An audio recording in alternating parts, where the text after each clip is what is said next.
Assalamualaikum warahmatullahi wabarakatuh. Waalaikumsalam warahmatullahi wabarakatuh. Jadi berbicara masalah pendidikan sangat urgen di dalam kehidupan berbangsa dan bernegara. Seperti yang kita ketahui, pendidikan sangat menentukan arah perjalanan sebuah bangsa. Untuk itu dibutuhkan sebuah kualitas, baik dari segi penyelenggara sebagai pelaku yang langsung bersentuhan dengan pendidikan, maupun peserta didik yang seharusnya dididik guna menghadapi Indonesia generasi emas pada tahun 2045. Ya.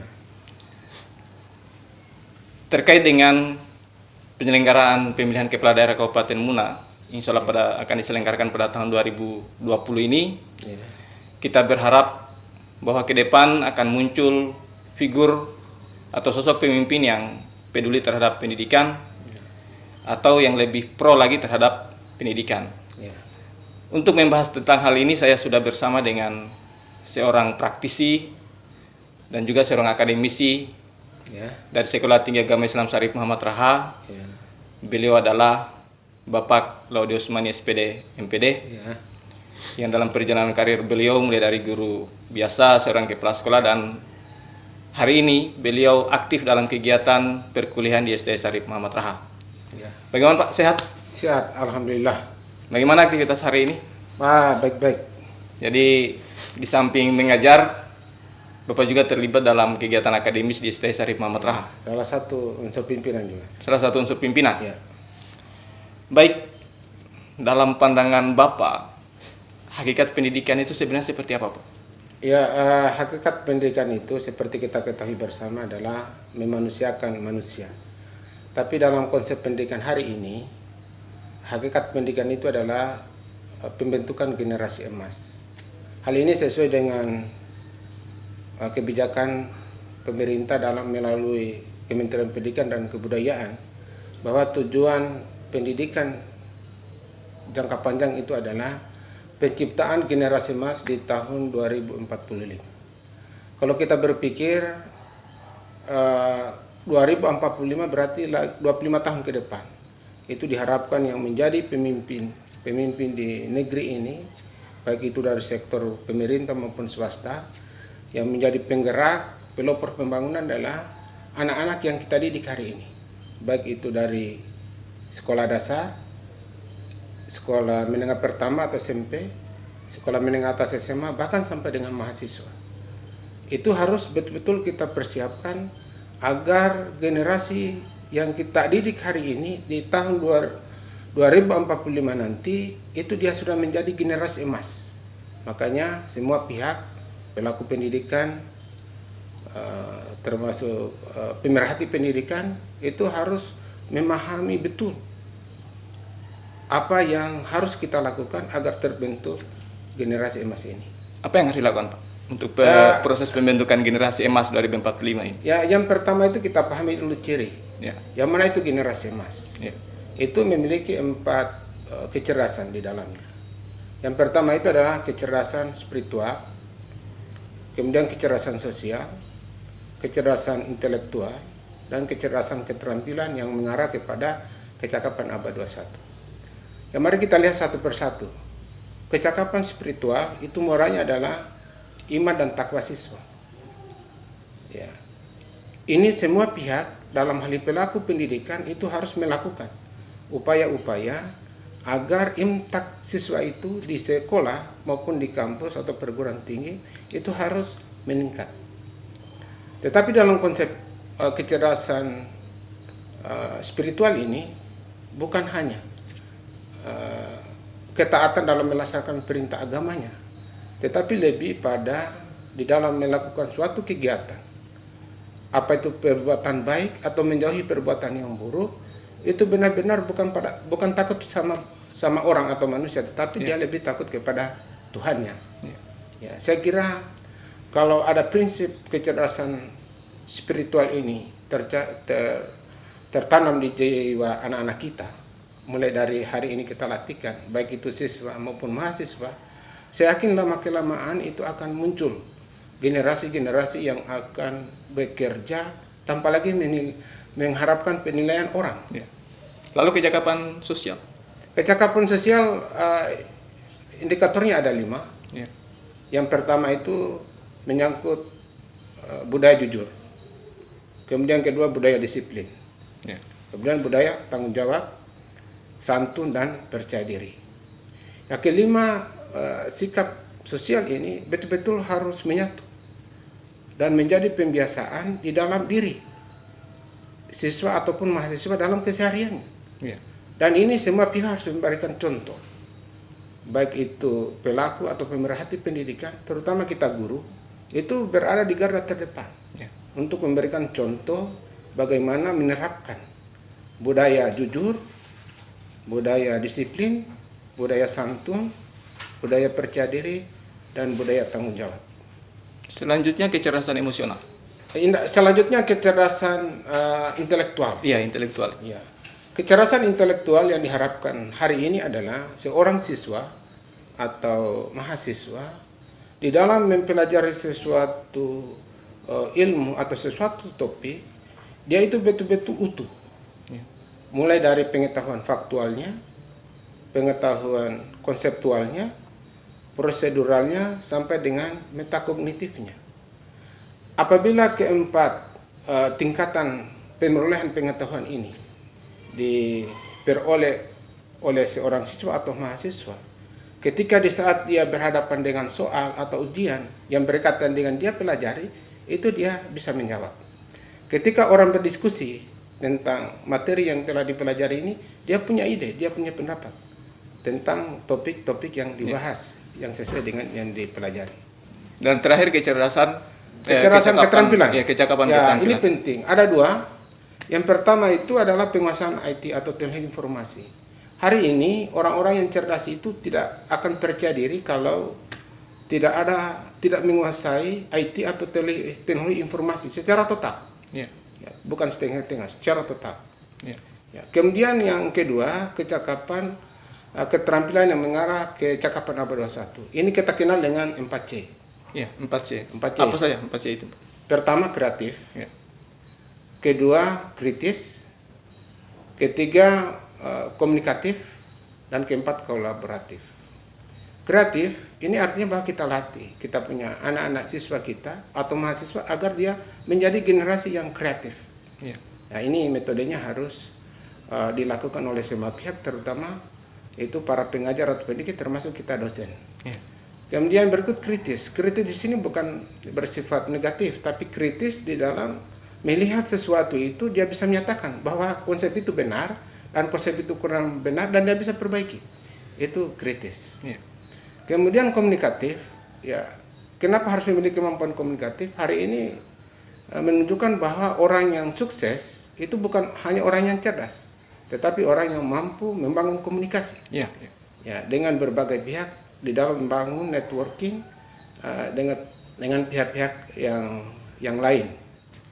Kemudian yang terakhir adalah kolaboratif. Ya, tentu kita sebagai manusia kan ada keterbatasan, butuh orang lain. Ya, sehingga kita butuh juga membangun kolaboratif atau kerjasama dengan pihak-pihak lain agar tujuan bersama itu bisa tercapai. Ya.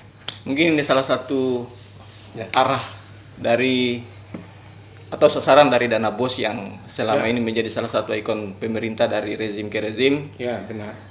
Dan dengar-dengarnya Bapak sendiri dulu termasuk salah seorang kepala sekolah yang masuk dalam kategori pengelola dana BOS terbaik pada tahun 2015 ya, Pak? Ya. 2015 mewakili Sulawesi Tenggara di tingkatan nasional. Ya, lomba di tingkat nasional, Pak. Saya kira ini sangat menarik. Ya.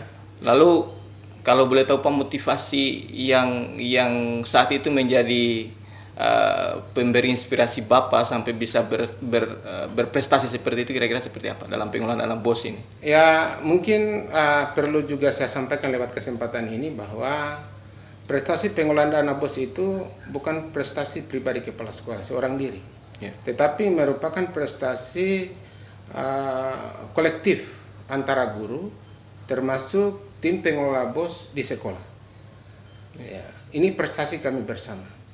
Motivasinya itu bahwa pemerintah dalam hal Kementerian Pendidikan dan Kebudayaan mengadakan lomba tata kelola dana BOS untuk menjadi model atau role model di setiap provinsi tentang integritas penggunaan dana BOS itu. Pada tahun 2015, sekolah kami itu mendapat kepercayaan untuk mewakili Kabupaten Muna lomba dulu di tingkat provinsi. Ya, yang hadir pada saat itu adalah dari kementerian, 2 orang. Yang pertama itu yang saya tahu pertama itu pembuat juknis BOS. Dan yang kedua adalah pengelola dana BOS di pusat. Mereka turun langsung ke lapangan.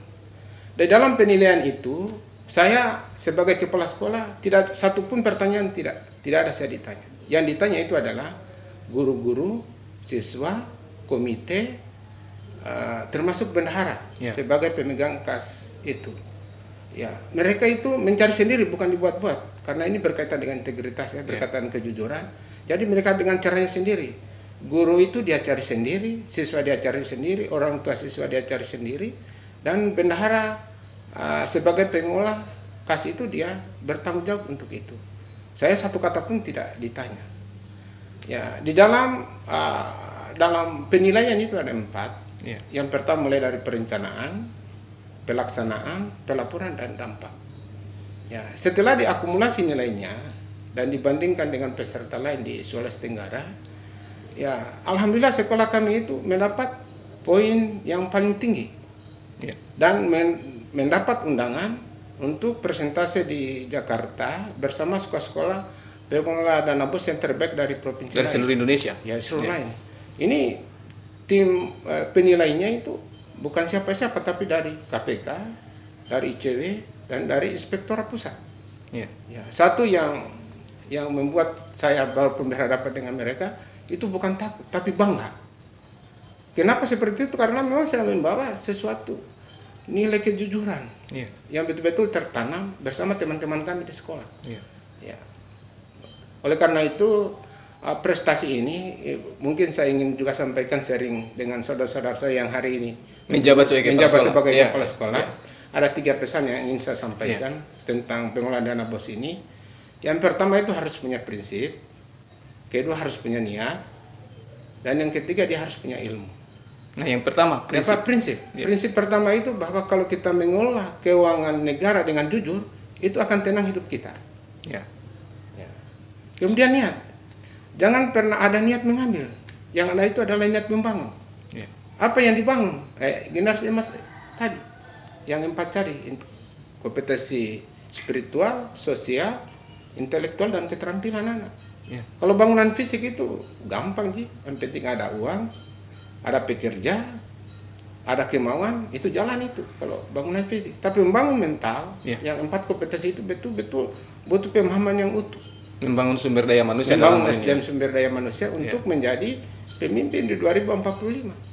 Karena diamanahkan. Kita harus persiapkan hari ini dan kita harus mengambil peran itu. Bayangkan, dana BOS itu satu siswa kalau di SMP itu 1.100.000 hari ini. Tujuannya apa? Pembentukan 4 kompetensi ini. Bukan disalahgunakan. Ketika disalahgunakan, berarti ke-4 kompetensi ini harus ada sisi yang berkurang. Kita tidak tahu apakah berkurang imtaknya anak-anak, atau sikapnya, atau pengetahuan, atau keterampilan. Berarti mungkin bisa disebut seperti ini, Pak. Terkadang kita salah memahami alokasi penggunaan dana BOS itu. Biasa kita menemukan fakta di lapangan beberapa kepala sekolah, taruhlah seperti itu. Itu banyak memfokuskan pengelolaan dana BOS itu justru pada pembangunan fisik. Padahal yang seharusnya ini porsi penggunaannya harus banyak pada proses pengembangan sumber daya manusia, Pak. Untuk mencapai tujuan generasi emas tahun 2045 nanti. Nah, terkait itu, tapi ini saya cuma mendengar dari luar saja.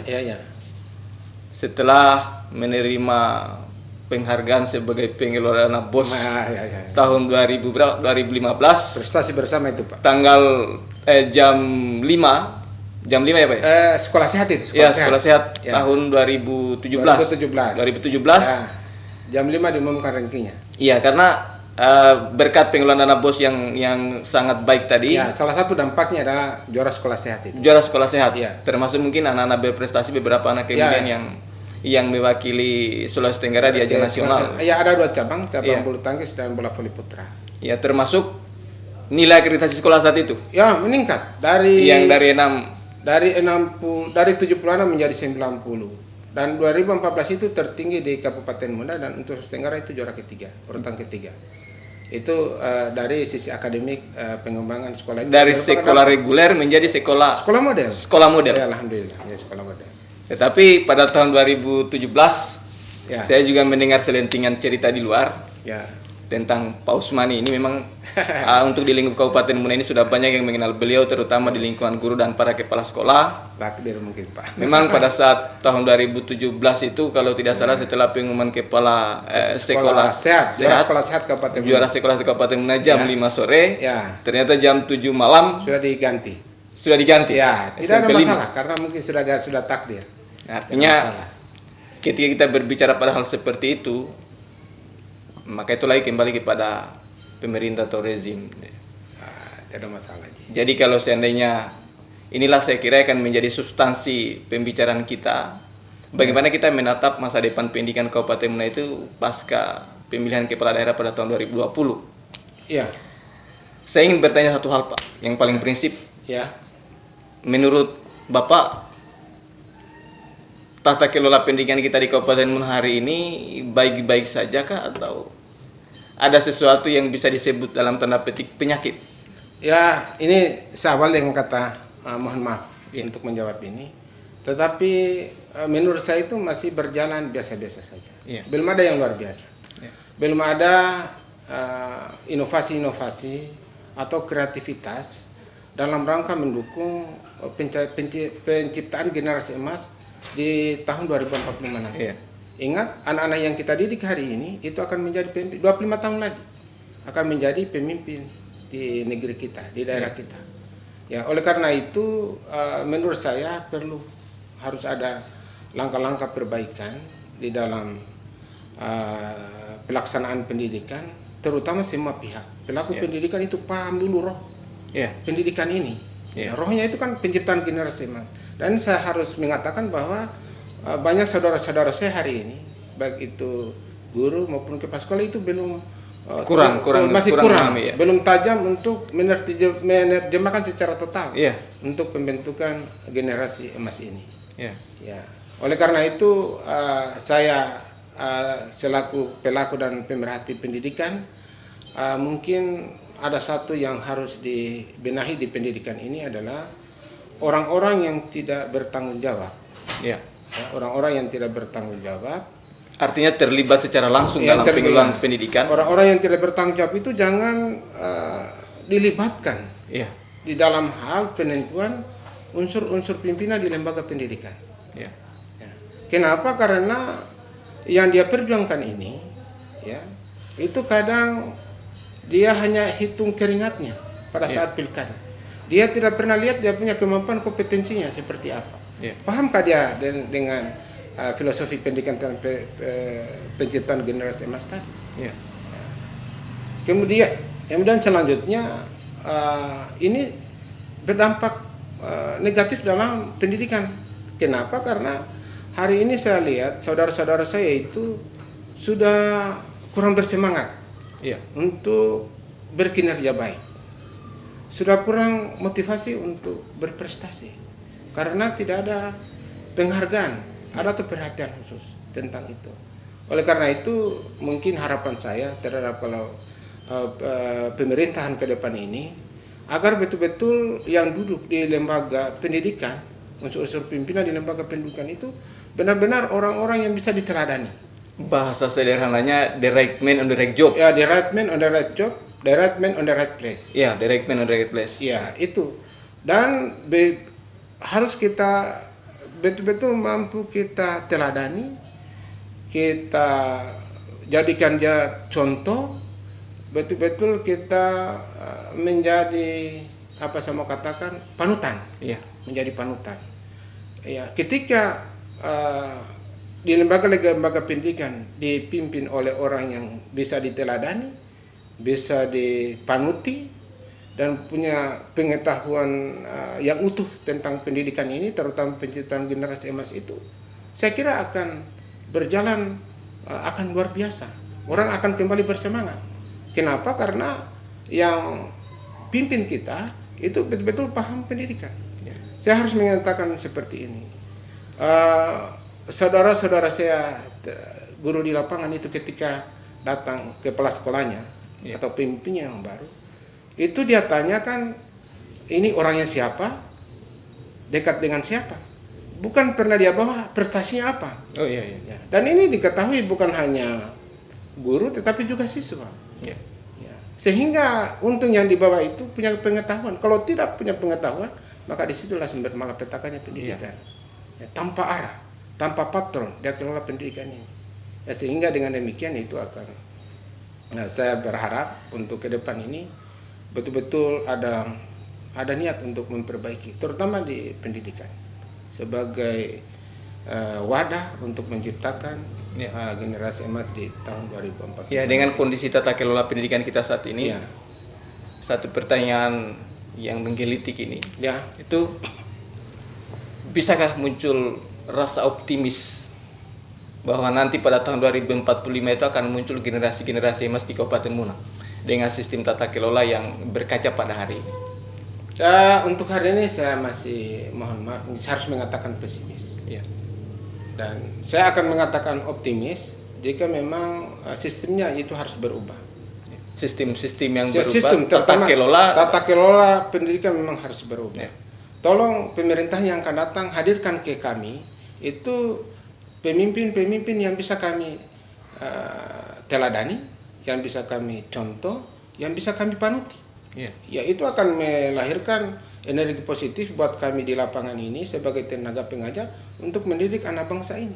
Jadi siapapun pemimpin ke depan itu harus bisa dipanuti, harus bisa dipedomani dan lain sebagainya. Mulai dari mulai dari kepala dinas, kepala bidang, kepala sekolah, termasuk kita guru-guru, itu harus menjadi kita hadirkan jiwa-jiwa agar bisa kita dicontoh, diteladani oleh kita punya anak-anak. Saya kira itu sikap itu lebih punya arti daripada hanya kata-kata. Ini kalau dari kacamata Bapak sebagai seorang pendidik, yang saya tahu beberapa prestasi juga pernah diraih. Salah satunya itu sebagai guru teladan pada tahun 2009 dan 2014 kepala sekolah di Kabupaten Muna itu juara 1, di Sulawesi Tenggara juara kedua. Kepala sekolah berprestasi. Nah, saya ingin mencoba mengangkat satu pertanyaan, kriteria pemimpin ke depan kira-kira seperti apa? Karena topik pembicaraan kita hari ini masalah menatap masa depan pendidikan Kabupaten Muna pasca tahun 2020. Artinya pasca pemilihan kepala daerah tahun 2020. Artinya bahwa siapapun yang akan nanti memimpin Muna, setidaknya itu harus pro pada pendidikan. Jadi dalam pandangan Bapak sebagai pelaku pendidikan, kriteria pemimpin kita yang akan datang itu seperti apa sebenarnya? Harus generasi emas. Seperti tadi 4 cirinya. Dia harus punya iman dan takwa yang bagus, punya budaya jujur, disiplin, tanggung jawab, santun, percaya diri, punya pengetahuan, dan punya keterampilan yang mengarah kepada kecakapan abad 21 itu. Bagaimana kita melahirkan generasi emas, anak-anak yang emas kalau kita tidak bisa mengemaskan diri? Saya pikir konsep dan ini harus menyentuh semua level, mulai dari level pemerintahan sampai dengan unsur-unsur pemimpin yang ada di lembaga pendidikan khusus. Seperti itu. Itu untuk pendidikan. Untuk pendidikan. Nah, saya kira masalah pendidikan ini memang satu hal yang gampang-gampang susah tata kelolanya. Betul. Artinya tata kelola yang diharapkan sebenarnya top down. Kita berbicara top down artinya di atas harus memberikan contoh supaya yang di bawah juga harus bisa meneladani. Kira-kira seperti itu mungkin yang bisa kita simpulkan dalam konteks masa depan pendidikan kita di Kabupaten Muna pasca tahun 2020 ini, pasca pemilihan pilkada. Nah, selanjutnya karena Bapak juga berkecimpung di dunia akademis. Yang saya tahu persis hari ini Bapak di Sekolah Tinggi Agama Islam Syarif Muhammad Raha. Dipercaya salah satu unsur pimpinan. Unsur pimpinan wakil ketua 1 Wakil ketua 1 di bidang akademik. Saya juga punya porsi pertanyaan tentang itu. Bagaimana Bapak melihat sinergitas di birokrasi kita hari ini dengan kampus-kampus yang sudah berada di Kabupaten Muna seperti STI Sarip Muhammad Rahas, Tipunakper dan lain sebagainya. Ya, wacana untuk pendirian perguruan tinggi ini itu sudah lama digaungkan, baik itu oleh pemerintah, oleh tokoh-tokoh masyarakat, akademisi, dan pemerhati pendidikan. Tetapi dalam perjalanannya itu selalu tersumbat. Iya. Ya. Unsur yang tersumbat ya mungkin yang pertama itu adalah dari segi birokrasinya, itu harus memang dibutuh peraturan-peraturan untuk pendirian perguruan tinggi itu. Di sini pemerintah harus mempermudah semua, proaktif untuk mendukung pendirian ini. Kemudian yang kedua memang butuh sumber daya yang punya integritas, yang punya betul-betul kemauan yang keras. Dan ini harus kolaboratif, tidak cukup hanya satu. Harus banyak orang mempunyai niat dan tujuan yang sama untuk mendirikan perguruan tinggi yang high class atau yang berkualitas di daerah kita Kabupaten Muna ini. Sudah ada wacana, sudah digaungkan, tinggal eksekusinya. Ya, ini masalahnya ada di mana? Kalau kita berbicara sumber daya, orang Muna ini hebat-hebat. SDM-nya cukup. Ya, termasuk kita di kampus yang STI ini, SDM-nya cukup. Kalau hanya mendirikan sebuah perguruan tinggi saya kira bisa. Tetapi lagi-lagi sinergitas antara pemerintah, kemudian pihak-pihak yang terkait dalam hal ini, yang punya kemampuan kompetensi untuk mendirikan perguruan tinggi ini harus duduk kembali bersama. Kenapa penting dihadirkan perguruan tinggi? Ya kita tahu mahasiswa kita hari ini yang kurang lebih 5.000 orang itu harus menuntut ilmu di luar, menjadi mahasiswa perguruan tinggi di luar. Perguruan tinggi di luar. Kalau kita hitung, bayangkan kalau misalnya rata-rata 1 juta saja, 1 juta 1 bulan kali 5.000 berapa itu? 5 miliar ya? Kurang lebih 5 miliar itu akan berputar kalau ada perguruan tinggi yang berkualitas itu dana itu akan berputar ke sini. Ya maka hiduplah perekonomian masyarakat, itu akan geliatnya akan menjadi bagus. Kemudian kos-kosan yang dibangun itu akan banyak penghuninya. Kemudian usaha-usaha kecil menengah itu akan ramai pembeli termasuk penjual, itu akan perputaran ekonomi akan menjadi bagus. Sayangnya ya uang ini harus terbang keluar karena kita belum punya visi yang sama tentang pendidikan perguruan tinggi yang berkualitas di daerah kita ini. Artinya sebenarnya Bapak ingin menyampaikan bahwa ke depan pemerintahan siapapun nanti yang akan menjadi pemerintah di Kabupaten Muna pasca 2020 ini harus bisa berupaya apakah menaikkan status salah satu perguruan tinggi swasta yang sudah ada saat ini di Muna, ataukah membuat terobosan baru dengan mendirikan perguruan tinggi yang baru. Karena memang seperti yang Bapak sampaikan tadi, ini kajian matematisnya memang kita boleh dibilang kebocoran PAD kita juga di situ. Ribuan mahasiswa kita terpaksa harus sekolah di luar, harus kuliah di luar, dan itu berarti perputaran ekonomi kita itu adanya di luar, bukan di dalam daerah Kabupaten Muna sendiri. Nah, jadi kira-kira solusi-solusi yang bisa disampaikan kepada siapapun nanti yang akan menjabat, kita tidak melihat siapapun. Yang jelasnya kita berbicara pemerintah setelah terpilih, maka itu milik seluruh rakyat. Dia tidak hanya berbicara pada satu golongan, dia tidak hanya berbicara pada satu kelompok, tetapi dia berbicara secara umum.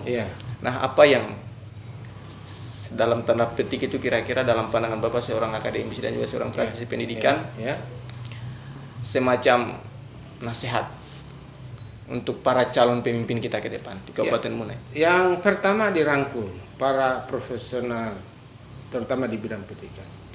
Orang-orang yang punya kemampuan dan tidak punya siapa-siapa itu harus digendong. Kemudian orang-orang yang punya integritas, yang seperti saya cirikan tadi, yang sudah terbentuk generasi emas sudah dalam diri hari ini, itu betul-betul diberdayakan, diberi kepercayaan dan difasilitasi, sehingga pada akhirnya itu ada motivasi untuk berusaha mencari cara bagaimana agar perguruan tinggi ini bisa hadir di daerah kita Kabupaten. Saya percaya dengan kita orang Muna. Saya bayangkan kita punya mahasiswa di Sekolah Tinggi Agama Syarif Muhammad Raha ini, ketika bersaing dengan alumni-alumni dari luar. Ya. Ya, Itu tahun 2018 tahun kemarin. 2018 Ya. termasuk tahun ini, alhamdulillah kita bayangkan dari 48 alumni. yang Ya. bisa menjadi PNS. Itu tesnya bukan banyaknya pesertanya, tapi yang mencapai passing grade itu. Iya. Ya, itu berarti bahwa sumber daya kemampuan orang Muna itu tidak diragukan. Ya. Apalagi Ya. kalau didukung dengan perguruan-perguruan tinggi yang dikelola secara profesional. Ya. Itu akan melahirkan orang-orang yang profesional dan bisa bersaing dengan di dunia kerja, Ya. dimanapun dan kapanpun. Dan itu akan dibukakan pintu-pintu lapangan kerja berada di manapun, menurut saya. Selanjutnya lagi-lagi Yang lagi-lagi saya kembali kita kelola pendidikan tadi. taklah pendidikan. Ada yang terlupa tadi Iya. tentang pengelolaan bos sama non tadi kan ada 3. Iya. Punya prinsip, punya niat, dan punya ilmu. Iya. Ya, ilmu yang saya masukkan ke sini adalah betul-betul membuat rencana kerja sekolah itu berdasarkan evaluasi diri sekolah. Iya. Dari 8 standar nasional pendidikan itu betul-betul dipahami. Iya. Ya, ketika kita tidak memahami 8 standar nasional pendidikan itu, maka yang kita bangun itu hanya fisik-fisik saja. Iya. Padahal inti pendidikan bukan di situ, dia memanusiakan manusia. Iya. Ya, lebih pada pembangunan mental. Sumber daya manusia. Sumber daya manusia. Makanya dibuat programnya rencana kerja RKS 4 tahun, RKS 1 tahun, RAPBS itu setiap triwulan, setiap 4 bulan. Sehingga setiap triwulan kalau dikelola secara transparan dan terbuka, itu setiap 4 bulan sudah melihat tonggak-tonggak keberhasilan. Iya. Kemudian 1 tahun dilihat lagi tonggak-tonggak keberhasilan, apalagi 4 tahun. Itu akan melahirkan prestasi yang kolektif. Iya. Ya, dampak penggunaan dana bos itu dilihat secara 4 tahun. Iya. Ya, mungkin seperti saya gambarkan, berikan contoh saya di sekolah saya tadi, prestasi kami bersama teman-teman kami di guru di sekolah sana, dampaknya setelah 4 tahun itu pertama bisa menaikkan akreditasi sekolah tadi kan. Iya. Ya. Kemudian yang kedua bisa menjadi juara sekolah sehat 2 kali. Iya. Kemudian bisa meningkatkan status sekolah dari sekolah reguler menjadi sekolah modern. Kemudian bisa melahirkan prestasi-prestasi bagi siswa non-akademik, ya, seperti cabang bulu tangkis sampai ke tingkat nasional. Dan siswa kami itu hari ini setelah juga masuk di SMA, di perguruan tinggi, itu menjadi atlet dan sudah 3 kali juara antar mahasiswa di seluruh Indonesia. Itu yang kita bimbing pakai dana bos. Jadi ceritanya ini itu berkelanjutan ya, setelah mereka selesai jadi siswa di situ. Ya, di SMA wakil lagi. Perguruan tinggi wakil lagi. Sampai hari ini dia menjadi pemain Porda itu menjadi ini. Itu kalau yang nikmatnya kalau uangnya orang tuanya itu mungkin biasa-biasa saja. Tapi ini betul-betul full. Iya. Full itu dana BOS. Iya. Ya, mulai dari ujung kaki sampai ujung rambut. Kita biayai dan alhamdulillah hari ini dia sudah nikmati. Bahkan diambil jurusan olahraga dan dapat bidik misi. Ya, itu menjadi kenangan indah. Jadi yang seharusnya pengelolaan dana bos itu arahnya seperti itu. Harus transparan dan terbuka. Kenapa transparan terbuka?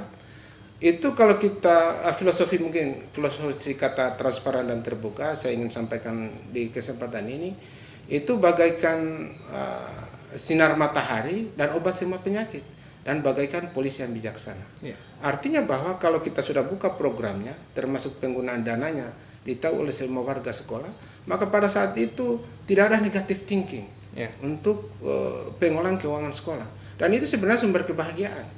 Sumber kebahagiaan kita guru-guru ini bukan kami diberikan uang-uang itu, bukan, tetapi tidak ada negative thinking. Ya. Tidak ada prasangka di dunia kerja kita yang berkaitan dengan penggunaan dana bos ini. Kemudian kedua, polisi yang bijaksana artinya bahwa begitu kita sudah buka programnya dengan dananya ditahu oleh warga sekolah, kita secara otomatis kita sudah membatasi diri. Iya. Kita akan tidak semena-mena terhadap keuangan negara. Iya.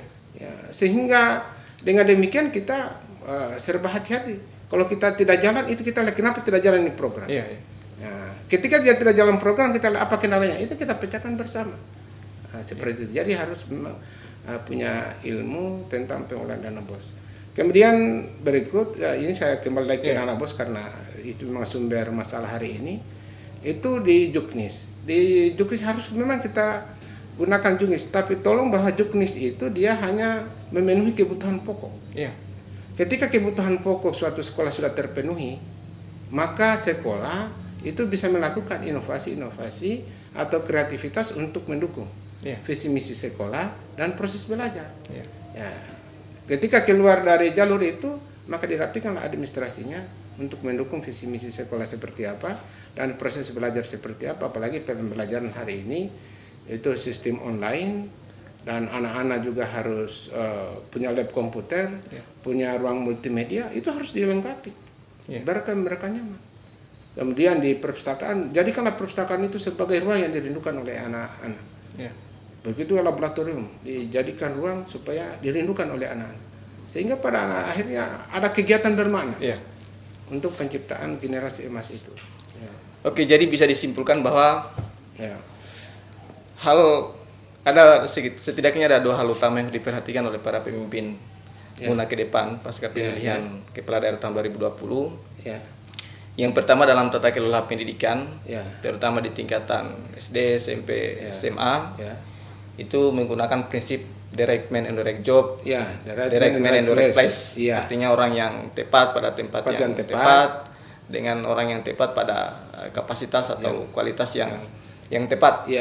Yang berikutnya itu butuh pemimpin ke depan mengupayakan pendirian perguruan tinggi, atau mungkin mendorong lahirnya perguruan tinggi dari beberapa perguruan tinggi lokal yang sudah ada saat ini. Tinggal kita melihat mana yang punya peluang, apakah STI Syarif Muhammad Raha atau Stipun ataupun perguruan tinggi yang lain. Itu pemerintah bisa juga proaktif seperti itu.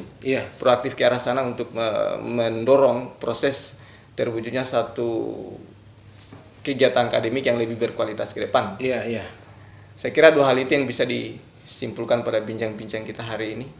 Dan terima kasih Pak, saya sangat luar biasa mendapatkan penjelasan saya juga terima kasih dan saya juga mohon maaf mungkin ada lebih, ada kurang, tapi itulah bahasa nurani, bahasa hati. Tapi yang jelasnya Pak, terakhir ini Bapak tidak merasa sakit hati pada saat itu? Saya merasa ringan. Lihat saja, saya tambah awet kok. Itu suatu pertanda bahwa hidup saya itu ringan, tidak ada beban. Jadi tidak ada rasa sakit hati pada Bapak? Karena mungkin itu penilaian penilaian bahwa Bapak itu saat itu sudah tidak. Hasil ini, dan itu saya menikmati hari ini. Bicara tentang orang berprestasi, alhamdulillah kita masih juga disebut. Walaupun itu bukan tujuannya. Yang paling penting itu adalah berprestasi di mata Tuhan. Itu yang pokok. Oke, terima kasih. Terima kasih. Pak Osmani atas kesempatannya. Terima kasih sama-sama. Terima kasih atas ilmu-ilmu yang sudah disampaikan kepada kita semua hari ini. Sharing saja. Baik. Itulah beliau dengan segudang prestasi, mulai dari guru teladan, kepala sekolah teladan, bahkan pernah membawa sebuah keberhasilan yang sangat fantastis, yang sangat luar biasa, mengangkat derajat dari sekolah reguler menjadi sekolah model. Kalau tidak salah di SMP 5 saat itu, di SMP 5 Raha, itu sangat luar biasa, dari akreditasi 76, sekian menjadi akreditasi 9. Ini capaian yang sangat luar biasa. Nah, saya kira hal ini bisa menjadi inspirasi dan sekaligus menjadi masukan kepada pemerintah ke depan bahwa ada dua hal penting yang harus ditekankan. Yang pertama, masalah direct man and direct job. Penempatan orang yang tepat pada tempat yang tepat. Itu yang penting ketika kita berbicara masalah dunia pendidikan yang berkualitas. Itu pokok. Yang berikutnya, pemerintahan ke depan itu harus bisa berupaya sebisa mungkin untuk bisa mendirikan perguruan tinggi berkualitas di Kabupaten Muna, agar perputaran roda ekonomi kita itu tidak lari keluar tetapi masuk ke dalam. Jadi sekali lagi Pak Osmani, saya ucapkan terima kasih. Saya juga terima kasih sudah diundang. Akhir kata, terima kasih, sukses selalu. Terima kasih. Akhir kata, wassalamualaikum warahmatullahi wabarakatuh. Waalaikumsalam.